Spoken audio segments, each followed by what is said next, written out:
आगे चलते हैं जी। और तीसरा मैसेज है इनका, thanks a lot for your guidance, I learn a lot about you. चले मेहरबानी सर, किसी ने तो कहा। आगे चलते हैं। एनीथिंग साहब हैं, सर ये बता दें, ये बताइए अगर किसी शेयर्स में फंस जाएं और लॉस बहुत हो तो फिर कैसे निकलते हैं। देखिए इसके कई तरीके होते हैं। एक तरीका तो ये होता है कि आप उसको उस शेयर्स को देखें कि क्या शेयर्स आपने हाई पर बाय कर रखा था, या जिस जगह पर आपने शेयर बाय कर रखा वो प्राइस तो अच्छी थी, लेकिन किसी मिसाल के तौर पर कोई ऐसी सिचुएशन सामने आ गई जिसको हम लोग एक्सीडेंटल मूवमेंट कहते हैं, और उसके नतीजे में मार्केट गिरी और आपका शेयर भी साथ में गिरा। तो एक्सीडेंटल मूवमेंट के सिलसिले में तो आपको परेशान होने की ज़रूरत नहीं है, अगर आपने अच्छी प्राइस पर शेयर बाय कर रखा है। दूसरी बात आ जाती है कि आपने शेयर हाई प्राइस पर बाय कर लिया था, उस वक्त मार्केट का इंडेक्स भी बहुत हाई पर था। तो ऐसी सूरत में आपको इंतज़ार करना चाहिए जब तक वो शेयर जो है वो किसी जगह पर स्टेबल ना हो जाए। स्टेबल होने के बाद उसको रीएवैल्यूएट करें और उसको एवरेज करें उस जगह पर, देन उसमें बाइंग सेलिंग करें। लॉस बुक करना ये कोई बहादुरी की बात नहीं होती। आगे चलते हैं। जस्ट डू, काशिफ लोधी साहब हैं, कहते हैं जी कि 45,200 का लो लग सकता है। बिल्कुल लग सकता है जी, इसमें कोई शक नहीं है, लेकिन वो लो किसके हाथ में आता है इसकी कोई गारंटी नहीं है। हमने तो गुज़िश्ता 3-4 दिन पहले से ही गुजारिश की थी कि जी हम तो बाय कर रहे हैं। कल मार्केट ने थोड़ा परफॉर्म किया था, तो अब देखते हैं, आज मार्केट बाहर फिर प्रेशर में है। मलिक अबैदुल्ला साहब हैं, मेहरबानी सर। आगे चलते हैं। अगला सवाल जो है वो मेसम भट्टी साहब का है, कहते हैं जी मेहरबानी, आपकी मेहरबानी सर। अगला सवाल जो है वो मोहम्मद रमज़ान साहब का है, कहते हैं जी कि सर आप हमें गाइड करते हैं। चले मेहरबानी सर आपकी भी। आगे चलते हैं जी। और ज़ुबैर साहब हैं, सर शॉर्ट सेल को आप किस नज़र से देखते हैं, सही है या गलत है। यार देखें, शॉर्ट सेल का जहाँ तक ताल्लुक है ना, ये हर बंदे की एक अपनी राय है इसके हवाले से। तो मेरी अगर आप ज़ाती राय ना ही पूछे तो बेहतर है, क्योंकि जिस प्लेटफॉर्म पर इस वक्त मैं बैठा हूँ वहाँ पर ज़ातियात थोड़ा साइड पे होनी चाहिए, तो बंदा ज़रा अच्छे तरीके से बात कर सकता है। तो बहरहाल शॉर्ट सेल जो है बहुत सारे लोगों के नज़दीक जो है वो दुरुस्त नहीं है। उसमें चूंकि आप चीज़ बेचते पहले हैं, ख़रीदते बाद में हैं, तो बस इस किस्म का एक चक्कर है। लेकिन कानून आपको इजाज़त देता है, चीज़ें दो होती हैं, कानूनन और शरीयन। कुछ चीज़ें ऐसी होती हैं जो आप शरीयन और कानूनन दोनों के हवाले से देखते हैं। कुछ चीज़ें कानूनन कुछ और होती हैं, शरीयतन कुछ और होती हैं। तो कानूनन तो ये जायज़ है, मैं कानून की बात कर रहा हूँ, क्योंकि पाकिस्तान का कानून इसको अलाउ करता है शॉर्ट सेल करने को, तो लिहाजा ये जुर्म कंसीडर नहीं होता।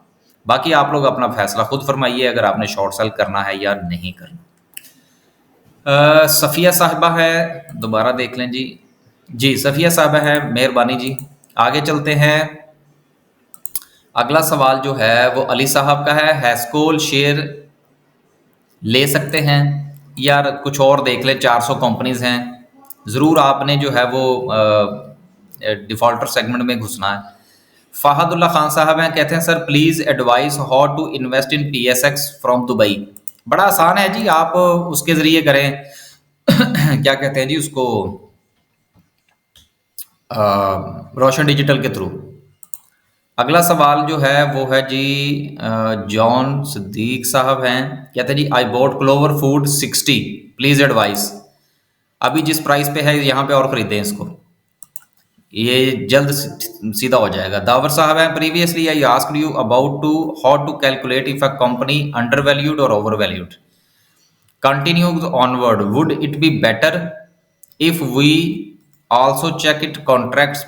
जी बिल्कुल, ये सारी चीज़ें ज़रूर देखनी चाहिए। जो मैंने बात की थी वो ये थी कि एक मोटा मोटा सा जो फार्मूला है वो ये है कि आप उसकी EPS देखिए, उसको मल्टीप्लाई कीजिए और देन आप उसमें राय बनाइए कि वो अंडर वैल्यूड है या ओवर वैल्यूड है। लेकिन उसके सिर्फ यही एक चीज़ काफ़ी नहीं होती, ये भी मैंने एक्सप्लेन किया था कि आपने चूंकि उसमें अपना पैसा लगाना है तो under valued or over valued के साथ साथ आपने उसको मार्केट के साथ कंपेयर भी करना है। वो क्या प्रोडक्ट बना रहे हैं, मुस्तकबिल उसका क्या हो सकता है, क्या वक्ती तौर पर ये ओवर वैल्यूड है या वक्ती तौर पर ये अंडर वैल्यूड है, इस चीज को देखना भी जरूरी होता है। जी बिल्कुल सही फरमाया था साहब आपने। आगे चलते हैं जी, और अगला सवाल जो है वो नियाज अहमद साहब का है। कहते हैं जी कि एनर्जी में कौन से स्टॉक्स आप रिकमेंड करते हैं। सर मैं सारे स्टॉक रिकमेंड करता हूं, किसी से मोहब्बत नहीं है, लेकिन देखना ये होता है कि पैसे कितने हैं, कितने अरसे के लिए लेना चाह रहे हैं, मकसद क्या है, ट्रेड है, इन्वेस्टमेंट है, फिर उसके अकॉर्डिंगली जो है वो शेयर सुजेस्ट किया जाता है।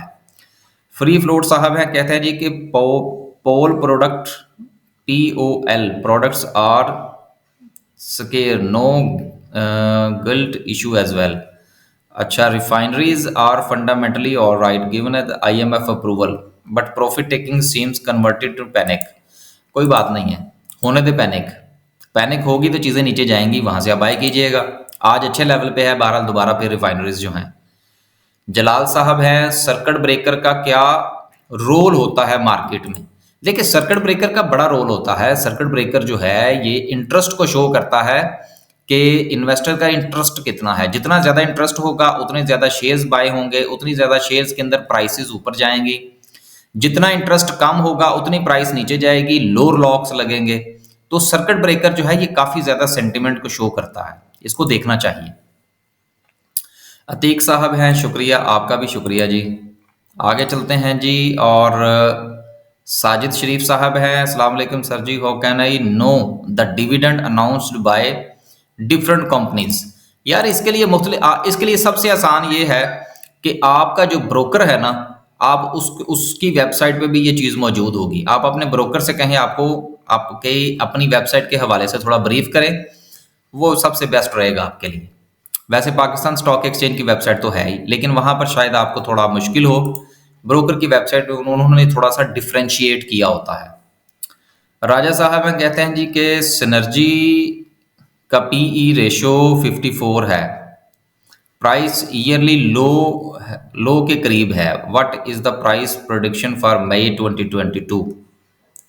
यार देखें, इस तरह की चीज़ें स्टॉक मार्केट में मेरे नज़दीक जो है ये मुनासिब नहीं है। और मैं अक्सर आपसे कहा करता हूं कि स्टॉक मार्केट में काम करना है तो इसको स्टॉक मार्केट के पैसे को ना तो पैसे को किसी चीज़ के साथ नत्थी करें, और ना इसको आप वक्त के साथ नत्थी करें कि ये 2022 तक कहाँ तक चला जाएगा। ये काफ़ी ज़्यादा जो है ना वो जादुई बातें हो जाती हैं, तो ये कहना थोड़ा मुश्किल है। हाँ अलबत्ता इस वक्त 6 रुपए के आगे पीछे सिनर्जी बहुत अच्छा है। जीशान साहब हैं, कहते हैं जी कि सर जब कोई शेयर एक्स होता है तो क्या इसमें एंट्री करना मुनासिब है। देखिए एक्स होते वक्त देखना ये होता है कि वो शेयर जो है उसने क्या डिविडेंड दिया था। मिसाल के तौर पर पिछले दिनों एल्टन एनर्जी ने मेरा ख्याल कुछ 17-18 रुपए डिविडेंड दिया था या 20 रुपए दिया था, इसके अराउंड ही था, मुझे एग्जैक्टली याद नहीं है। अब उस वक्त वो था वो 40 रुपए के ऊपर, 40-42 रुपए पे था। अब जब वो एक्स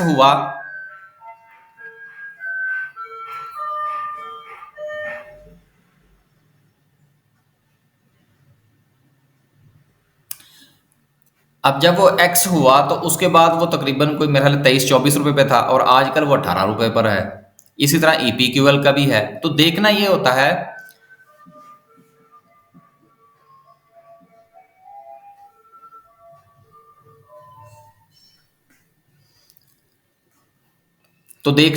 है कि कोई शेयर जो है उसने डिविडेंड कितना दिया है, और वो इस वक्त किस प्राइस पर है, और जब ये एक्स होगा तो किस प्राइस पर खुलेगा। ये सारी चीज़ों का कैलकुलेशन करनी ज़रूरी है। नौशाद साहब हैं, कहते हैं जी कि सर कोसम की बाइंग 4 रुपए 95 पैसे की है, कोई रास्ता बताएं। यार मुझे देख लेने दें कि इस वक्त कहाँ पे है। 4 रुपए 95 पैसे पर खरीद रखा है, और इस वक्त ये 1 रुपया तकरीबन नीचे है। देखिए सर आप इसमें और पैसे डालिए, और इसको आप टारगेट कीजिए अराउंड कुछ 3.5 के, देन आप इसमें से जल्दी इंशाल्लाह जो है वो निकल जाएंगे। आगे चलते हैं जी। और तैमूर अज़हर साहब हैं, कहते हैं जी अस्सलाम वालेकुम। वालेकुम सर, अगर हम एक ही कंपनी में अच्छी एंट्री ले लें और 5 साल का माइंड बनाएं तो बाइंग और सेलिंग की स्ट्रेटजी रखे हुए जैसे ही रकम डबल हो 5 साल में शेयर डबल होंगे तो देखिए मुख्तलिफ किस्म की स्ट्रेटजीज हैं। ये भी बहरहाल कुछ लोग फॉलो करते हैं जो आपने लिखी है। तो सारी स्ट्रेटजीज अच्छी होती हैं, सारी बुरी होती हैं। अगर आप उसको वक्त पर कर सकें, डिसीजन कर सकें तो सारी स्ट्रेटजीज अच्छी हैं। मसला वक्त पर डिसीजन लेने का होता है। आगे चलते हैं जी। अरूसा साहिबा हैं, कहती हैं जी कि शेयर्स की 4 साल की होल्डिंग हो, सीजीटी लगेगा क्या नहीं, फाइलर और नॉन फाइलर दोनों का बताएं प्लीज। देखें, इसका सबसे बेस्ट आंसर जो है वो आपका ब्रोकर दे सकता है, क्योंकि कैपिटल कैपिटल गेन टैक्स जो था ना वो पहले कटता था ईयरली, और अब जो है वो कुछ ब्रोकर्स ने, मेरे ब्रोकर्स ने तो काटना शुरू कर दिया, बाकी का अभी मुझे नहीं पता कि अब वो मंथली भी काटते हैं, और कुछ क्वार्टरली की बातें भी हो रही थी। तो इसमें थोड़ी एम्बिग्युइटी है। आप जरा अपने ब्रोकर से इसके बारे में रब्ता करें, क्योंकि उसकी एम्बिग्युइटी इसलिए भी है कि मुझे भी टाइम नहीं लगा कि मैं आपको डॉक्यूमेंट पढ़ सकता। तो सच्ची बात यह है कि जब ये चेंज हुआ है पिछले साल, तो मैंने वो नया डॉक्यूमेंट अभी तक नहीं पढ़ा। तो चूंकि वो अभी तक मैंने नहीं पढ़ा तो मैं कुछ गलत बयानी नहीं करना चाहता। तो आप ज़रा ब्रोकर से पूछ लें। तमजीद सोहेल साहब हैं, कहते हैं जी चलें, शुक्रिया जी आपका भी। आगे चलते हैं जी। अगला सवाल जो है डेली रोजेज का है, कहते हैं जी ठीक है। आगे चलते हैं जी। उमर खालिद साहब हैं, आपकी बातों से महसूस होता है कि उर्दू में बहुत गहरा है। बहुत शुक्रिया जी, मेहरबानी आपकी सर। आगे चलते हैं जी। डॉक्टर मंजूर नसीम साहब हैं, सलाम, very nice, there is no bottom when the market is bearish and no top for the bullish. शुक्रिया जी, आपने हमारी बात की तायद फरमाई। मुश्ताक साहब हैं, कहते हैं जी kindly sir do it some stock analysis every day. ठीक है सर, इंशाल्लाह करते हैं जी कुछ। अगला सवाल जो है वो मैथ पॉइंट का है। Sir please tell about avian have 400 at 100। ठीक है, चला जाएगा 100 तक, इसमें से एग्जिट ले लीजिएगा, फिर ज़्यादा लटके ना रहिएगा साथ। अगला सवाल जो है वो कलीम हुसैन साहब का है, कहते हैं जी कि पेल की बाइंग किस पॉइंट पर कर सकते हैं। पेल की बाइंग जो है, वेव्स की बाइंग 15 रुपये 57 है, इसको भी 6 मंथ, देखें टाइम के हवाले से तो मैं कुछ नहीं कह सकता, लेकिन यह है कि आपकी वेव्स की बाइंग भी ठीक है, और 18 18.5 के करीब अगर पेल मिले तो वो भी दिया जा सकता है। बस सर, आज के हवाले से इतने ही। इंशाल्लाह कोशिश करेंगे कि थोड़ा सा रेगुलराइज करें, और अगर टाइम मिला आज तो एक और वीडियो जो है वो सवालात के हवाले से अपलोड की जाएगी। अल्लाह हाफिज़।